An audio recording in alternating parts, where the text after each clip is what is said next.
મિત્રો ચોમાસાની સીઝન શરૂ થઈ ગઈ છે. સમાચારોની અંદર આપણે જોતા આવીશું કે પહેલા જ વરસાદમાં મેઘમહેર એવી રીતે થઈ કે લોકોના ઘરમાં પાણી ઘૂસી ગયા, ખેતરો ધોઈ ગયા, રિક્ષા તણાઈ ગઈ, ગાડી તણાઈ ગઈ, બાઇક તણાઈ ગઈ, ટ્રેક્ટર હટોડા થમાઈ ગયા, માણસોના બાળકોના સ્કૂલમાંથી રેસ્ક્યુ કરવા પડ્યા.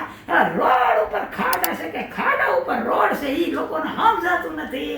ગારા કીસડ અને તમે જોવો તો ખરા કેવી ગંભીર હાલત થઈ ગઈ છે. આના જવાબદાર કોણ?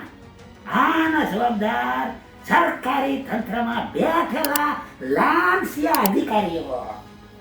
મારા વિડીયો મારફત કેવું છે દરેક જનતાને, દરેક યુવાનોને કે કાં તો આનો વિરોધ કરો અને કાં તમે સરકારી નોકરી મેળવી આ જગ્યાએ પહોંચી અને હર કામ કરી બતાવો. મારા મિત્રો, અમારી જેવા સામાન્ય નાગરિકોના તમને આશીર્વાદ મળશે. અને છેલ્લે મિત્રો, આ લાંચ રૂશ્વતથી કમાયેલો પૈસો અહીંયા મૂકીને ભયા જાવું. ભેગા આવશે લોકોના આશીર્વાદ. આ તંત્રની નિષ્ઠુરતા તો જુઓ, આની નબળાઈ તો જુઓ મિત્રો, કે પહેલા વરસાદમાં આવી સ્થિતિ અને આવી ગંભીર હાલતમાં આ નગરપાલિકા મહાનગરપાલિકા શું કરે છે મને તો ઈ નથી સમજાતું. અરે કીડા પડશે, કીડા એવડા કીડા પડશે કે તમને કાંઈ હું જ નહીં પડે. ડોક્ટર પાસે જાઓ તો ડોક્ટર હાથ જોડી દે કે ભાઈ આનો ઈલાજ મારી પાસે નથી. યાદ રાખજો. અને જો ઉંમર ઓછી બેસી છે ને હવે તો ભાઈ તમારા કરેલા તમારા છોકરાઓએ ભોગવવા પડશે. એ વસ્તુ ખાસ મગજમાં રાખજો.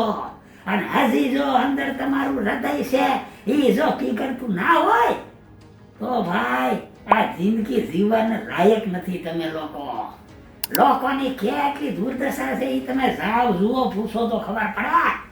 આજે ઘરની બહાર ચોમાસાની અંદર આપણા ઘરનો કોઈ માણસ નીકળે છે ને તો આપણને એની ચિંતા થાય, જ્યાં સુધી પાછો નથી આવતો ત્યાં સુધી. તમે શું કરો છો બાપલિયા?